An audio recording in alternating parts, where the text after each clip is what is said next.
Bu Mei. Waalaikumsalam. Izin Bu Mei, hari ini kita mau sedikit bincang sedikit terkait kasus kami dari CGP Angkatan 10 SMK Negeri 1 Jombang. Saya Lani Bu Mei, Lani Widyastuti dari kejuruan mata pelajarannya PKJ. Saya Ibu Widya Astuti dari program keahlian agribisnis ternak SMK Negeri 1 Jombang, Bu. Saya dari Herawati dari kejuruan agribisnis tanaman. Apa yang bisa dibantu Bu hari ini Bu? Iya, ini kita punya tugas dari CGP ini tentang cara pengambilan keputusan di SDN 2624. Jadi ada sedikit bincang-bincang. Boleh, nanti saya bantu. Ini Bu Mei, kalau kasus-kasus dilema etika, kemudian ada rujukan moral, itu ada ya Bu ya? Iya, sering terjadi di sekolah ini, di SD ini. Terus ketika itu ada, yang mana yang belum? Yang paling banyak gitu, dilema etika atau yang rujukan moral ya? Kalau yang sering terjadi untuk di SD 26 ini yang sering terjadi itu dilema etika. Iya, karena sering terjadi karena ada kebingungan untuk mengambil suatu keputusan yang mana kita akan menerapkan apa yang kita ambil atau itu termasuk dilema atau rujukan moral. Dikatakan dilema itu ya susah mengambil keputusan. Iya, keputusannya benar dan benar. Terus bagaimana Bu Mei menjalankan pengambilan keputusan di sekolah tersebut mengenai kasus dilema etika itu? Biasanya kalau saya ingin mengambil suatu keputusan, saya rapatkan dulu dengan Dewan Guru. Saya bertanya dulu kepada Dewan Guru langkah-langkah apa yang akan kami ambil untuk menyelesaikan atau mengambil keputusan yang nanti akan diambil. Menjalankan keputusan tersebut terlebih dahulu, contoh kasusnya seperti apa? Kalau contoh kasusnya di sini sering Bu terjadi. Karena ini kan daerah pedesaan ini yang banyak orang tua wali ini bertani. Jadi dilema saya ini yang sering saya hadapi itu antara kedisiplinan anak. Karena begini, anak itu sering tidak masuk sekolah dengan alasan membantu orang tua di kebun atau terlambat datang ke sekolah dengan alasan menjaga adik di rumah. Jadi di sini saya merasa dilema etika ini antara disiplin yang harus saya tegakkan dan rasa kasihan saya kepada mereka.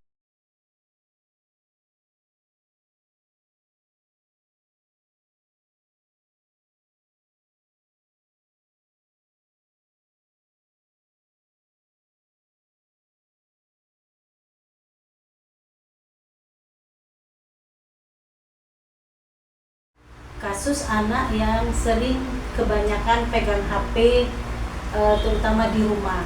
Kalau di PAUD kan kita tidak boleh pegang HP. Namun di rumah anak ini lepas kontrol, kemungkinan orang tuanya sering bekerja di luar, kemudian yang dititipkan adalah nenek pun sibuk di rumah, sehingga timbullah kasus-kasus yang membuat anak ini dalam hal segi pergaulan sering beda dari anak-anak yang lain. Ya. Mengingat kasus ini melibatkan semua yang terlibat di lingkungan sekolah, terutama kami yang paling penting adalah melibatkan yang pertama orang tua, kemudian guru yang mengajar di kelas, yang ketiga ya saya sendiri sebagai kepala sekolah. Untuk guru sendiri itu kalau di kelas itu ada 2 guru, satu guru kelas, kedua guru pendamping. Dalam pemigangan siswa yang memang membutuhkan khusus anak ini, kita pegang satu guru yaitu guru pendamping. Jadi memang anak ini khusus memang harus diperhatikan perkembangannya. Kemudian dari segi orang tua juga ini perannya memang peran betul-betul memang orang tua perannya paling utama yaitu di rumah, karena waktu yang terbanyak itu di rumah. Nah orang tuanya ini yang betul-betul mengawasi pembatasan pegang HP itu terhadap anak, walaupun itu anak tantrum. Kalau anaknya tantrum, usahakan anak ini dialihkan ke permainan yang melibatkan seperti permainan tradisional. Jadi disarankan kepada orang tua gitu ya, disarankan. Kemudian untuk saya sendiri sebagai kepala sekolah itu memantau sejauh mana perkembangan anak ini bisa berkembang. itu cara paling efektif. Jadi Iya. kolaborasi semuanya antara guru, orang tua, kemudian kepala sekolahnya juga ngontrol. Iya, benar. Hebat sekali. Iya, baik, terima kasih. Setelah kita lihat bahwa kita berhasil, walaupun tidak 100% ya, daerah, kita tetap adakan pemantauan terhadap perkembangan anak ini, terutama kerjasama dengan orang tua dan guru di kelas. Jadi terus dipantau sampai benar-benar anak ini bisa bersosialisasi dengan teman-temannya, bisa bergaul dengan temannya, dan kecenderungan terhadap HP itu hampir dibilang berkurang. Berarti ada penaikan gitu Ya, harus dipantau bulani ya, harus dipantau perkembangannya di sekolah. Maupun kita minta bantuan orang tuanya di rumah seperti apa anak ini. Berarti diadakan diskusi lagi, Iya. melihat bagaimana perkembangan anak tersebut. Ya, Selama di sekolah dan di rumah. ya, walaupun sudah berhasil tetap kita pantau. Nah, selama Ibu menjalankan berbagai macam cara untuk membesarkan nilai mereka tersebut, apakah ada tantangan-tantangan juga alami? Banyak Bu Era. Yang terutama itu guru di kelas, gurunya. Ini anak-anak ini memang perlu kita awasi, betul-betul kita awasi. Gurunya memang ekstra sabar. Sabar. Ini sabar yang memang betul-betul dibutuhkan oleh guru. Untuk anak-anak usia dini itu kan senang, dia selalu senang bernyanyi Bu Era. Jadi kami kalau apa-apa nyanyi, gerakan. Gimana nyanyinya, Bu? Seperti seperti gini. Kalau pagi-pagi itu kami kalau udah datang setel lagu. Lagunya itu seperti ini contoh. Kalau makan tidak boleh pegang HP. Kalau makan tidak boleh pegang HP. Apalagi belajar tidak boleh pegang HP. Jadi anaknya hafal. Hafal. Terus anaknya juga jadi ingat ya kalau begini tidak boleh. Tidak boleh. Anaknya jawab nggak Bu waktu nyanyi? Ya. Kalau disosialisasikan, apalagi itu di lapangan, kita melakukan motorik kasar. Kemudian ditanya, anak-anak kalau makan tidak boleh pegang HP.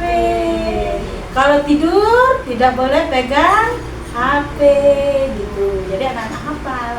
Dan ini juga harus bekerja sama dengan orang tua sehingga apa yang kami terapkan di sekolah bisa juga diterapkan di rumah. Jadi ada komunikasi ya antara orang tua ini. Berarti sudah lengkap sekali Bu cara penyelesaian masalahnya mulai dari orang tua, guru sampai kebijakan sekolah dan sistem pembelajaran. Komite juga masuk. Ya, komite juga termasuk program.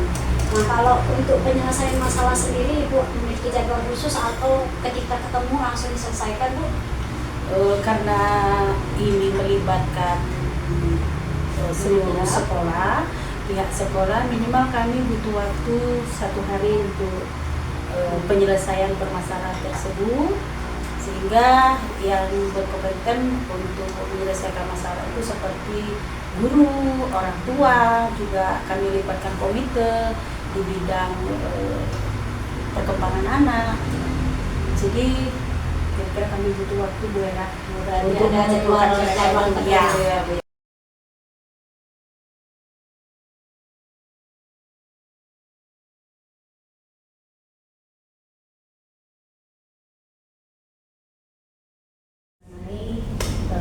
Kasus-kasus yang ada di sekolah dan bagaimana cara pengambilan keputusan dari pimpinan dalam kasus tersebut. Gitu. Nah, di SMK Negeri 1 Gelombang kita ini pasti ada kasus-kasus ya Pak ya. Nah itu biasanya punya kasusnya yang agak berat nggak Pak? Dalam artian itu apa? Ada dilema dalam pengambilan keputusannya, bingung mengambil keputusannya bagaimana gitu. Ada nggak Pak seperti itu? Ada. Jelas kasusnya sampai misalnya pelanggaran juga itu terkait dengan katakanlah perundungan, bisa juga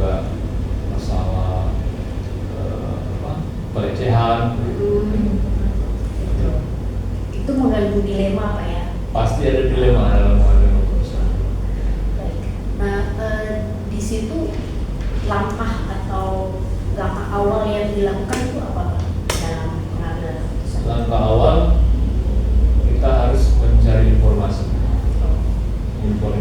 kebenaran masalah, cari informasi kebenaran, kemudian gali fakta,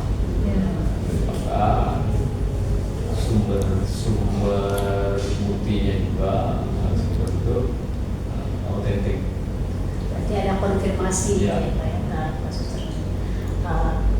Dalam hal ini konfirmasinya itu secara langsung atau Bapak melalui pihak yang lain? Nah, biasanya kita minta informasi dulu dari si pelapor atau katakanlah kalau di sekolah terkait kasus anak, nanti kita minta konfirmasi ke guru yang terdekat anak.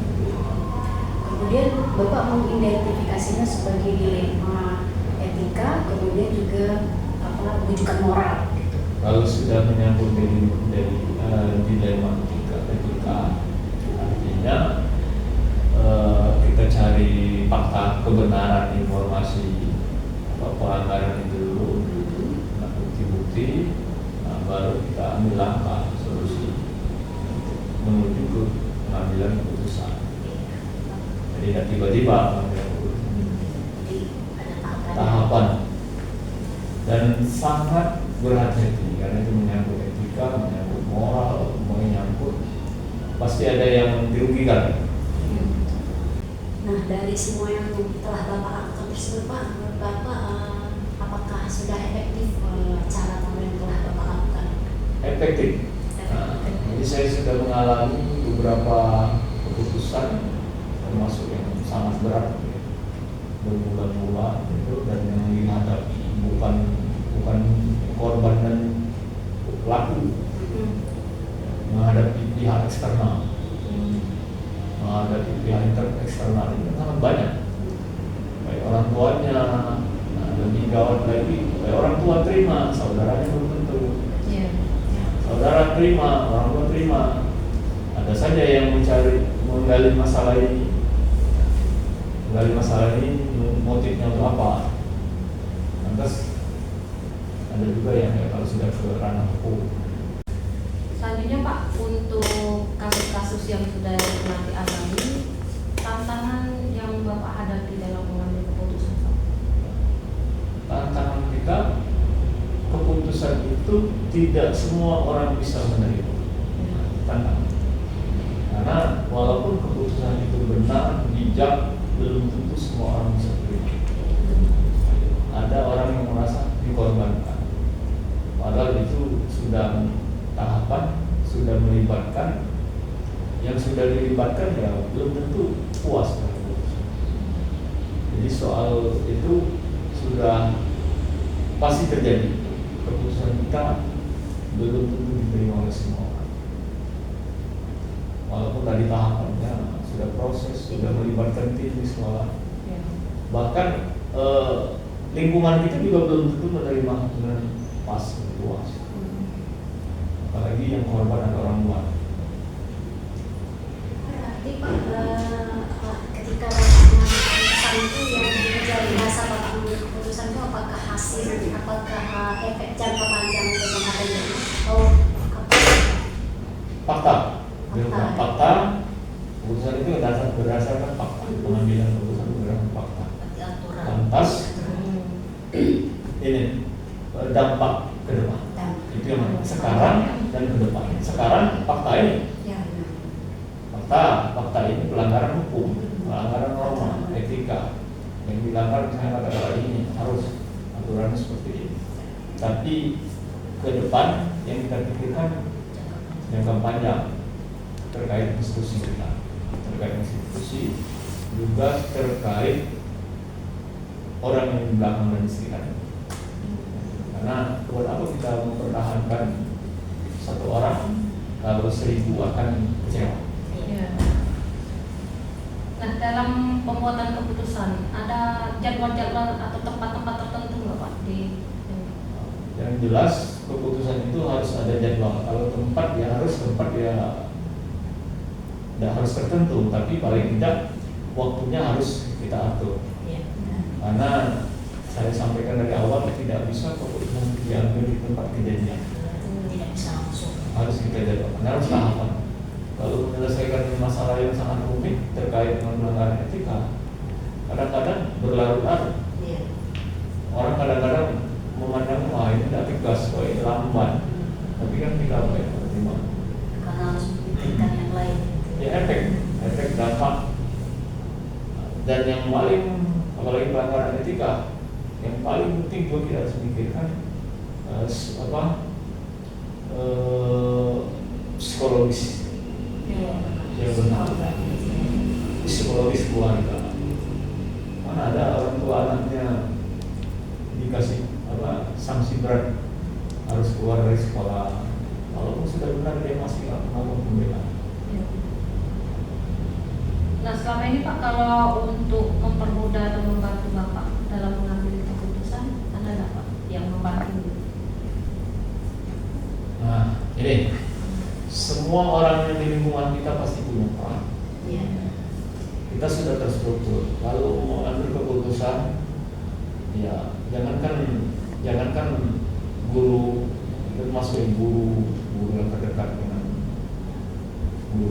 peserta didik, wali kelasnya, bahkan orang yang dekat tempat tinggalnya, itu bisa kita lihat.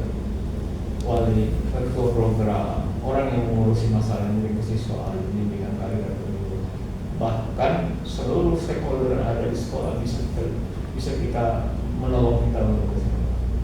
Contoh, misalkan Aldi sebagai teknis, bukan berarti kalau saya menghadapi permasalahan menyelesaikan suatu persoalan anak terkait etika, bukan tidak mungkin yang bersangkutan punya informasi aktual, bukan tidak mungkin Aldi ini bisa memberikan support dan masukan ke kita. Sangat berarti pada saat itu, sangat berarti satpam, misalnya satpam, katakanlah yang bagian bagian bersih-bersih di sekolah kita,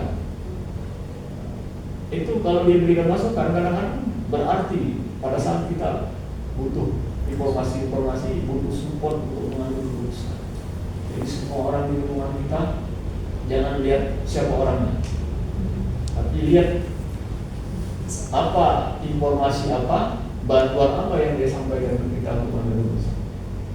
Jadi jangan lihat ini tukang bikin air minum, tukang bersih-bersih di sekolah, tapi lihat apa muatan isi omongan kita. Nah, itu yang paling penting. Informasi tadi. Ini sudah saya alami, jadi saya sudah mengalami orang-orang kadang-kadang ya semacam menyerang. Jadi bukan wakil, bukan guru, bukan guru ASN, tapi jangan pernah apa yang dia berikan pada saat kita butuh. Dari cerita Bapak tadi, kemudian cara pengambilan keputusan juga, pembelajaran apa yang bisa diambil Pak? Nah ya, ada pembelajaran yang harus kita ambil dari pengambilan keputusan, apalagi menyangkut pengambilan keputusan terhadap orang-orang yang bermasalah, orang yang teraniaya. Satu, memang kita harus punya bagaimana kita bisa merasakan seperti yang dia rasakan sulit. Pada posisi Ya. dia. Itulah yang menuntut kebijakan seseorang itu. Iya. Umpama si kejadian seperti ini, saya merasakan umpama saya seperti ini, sehingga saya tidak beremosi ya. Bisa meredam emosi kita. Jadi itu yang pertama. Yang kedua, memang memproses suatu masalah yang seperti ini, dialah orang emosi. Tapi kita enggak. Kalau kita ikut emosi, mengurangi makna penyelesaian. Nah, itu yang sudah saya rasakan sering mengurusi pelanggaran etika itu bukan hanya siswa kan, guru, pegawai, guru yang bentrok dengan di dalam keluarganya harus diurus oleh kepala sekolah, ya kan. Jadi pada saat itu kalau kita emosi, apalagi mengurusi siswa, dialah wakil siswa atau wali kelasnya atau orang tuanya marah-marahnya. Kita dengar, kita yang harus, kalau kita Kalau kita emosi juga menghadapi masalah, siapa lagi yang akan dimarahi? Karena awal ini dia butuh enak mengambil keputusan. Jadi menciptakan lingkungan yang kondusif dulu ya. Kondusif suasana yang harus benar kata ibu tadi. Ada waktu tertentu iya, nggak bisa kita salah. Mungkin kita hadapi orang emosi, benar? Dulu lah, nanti kalau orang masuk ke ruang sini bawa masalah, apa cerita, banyak lebar ini dulu. Baru enak dengar ya. Jadi ya itu tadi kita tidak boleh ikut emosi, harus sabar. Dan dampak keputusan itu kadang-kadang menampar emosi kita, menampar psikologis kita. Jangan dikira tidak. Kadang-kadang sudah kita ambil keputusan, ada kecemasan mengambil keputusan, tapi kita tidak boleh cemas. Sudah memutuskan tiba-tiba mungkin teror, ancaman yang mencemaskan. Pasti bu, Pasti ada itu ya. pasti ada. Kalau yang sifatnya menyangkut apa katakanlah harga diri seorang ya, kadang-kadang kita yang mengambil keputusan tahunya pulang mereka. Makanya saya kalau mengambil keputusan ini yang perlu juga selalu keputusan itu didukung data, informasi, fakta dan musyawarah. Nah, kalau sudah ada itu lengkap melibatkan elemen di sekolah, biarlah tanggung jawab. Tapi kalau informasi tadi tidak lengkap, tidak sanggup ditanggung jawab. Kalau tahapan tidak dijalankan, pasti ada rasa ketakutan seorang mengambil keputusan. Umpama ada anak bermasalah, dapat informasi ini tanpa putus. Pokoknya hari ini tinggalkan sekolah atau keluar atau seperti apa. Atau polisikan ini hukum, tidak ada sekolah karena berada di lingkungan dalam sekolah. Silakan urusan mereka. Begitu sudah seperti itu, ada kecemasan, ada ketakutan. Karena pengambilan keputusan tiba-tiba tanpa musyawarah, tanpa melibatkan orang yang. Jadi ibu bertiga, saya CGP harus Terima kasih Pak Guru sudah berbagi dengan kami gitu ya. Jadi secara langsung ibu itu kan sudah dapat informasi seperti ini, dapatkan itu pelajaran dari saya. Setiap orang kan beda-beda strategi. Masuk sekali Pak. Ini informasinya memang mengena di hati. Baik, makasih Pak Gur. Ini sudah dikasih kesempatan untuk diskusi. Itu saja ya. Yuk, semoga sukses lancar di dunia guru hebat.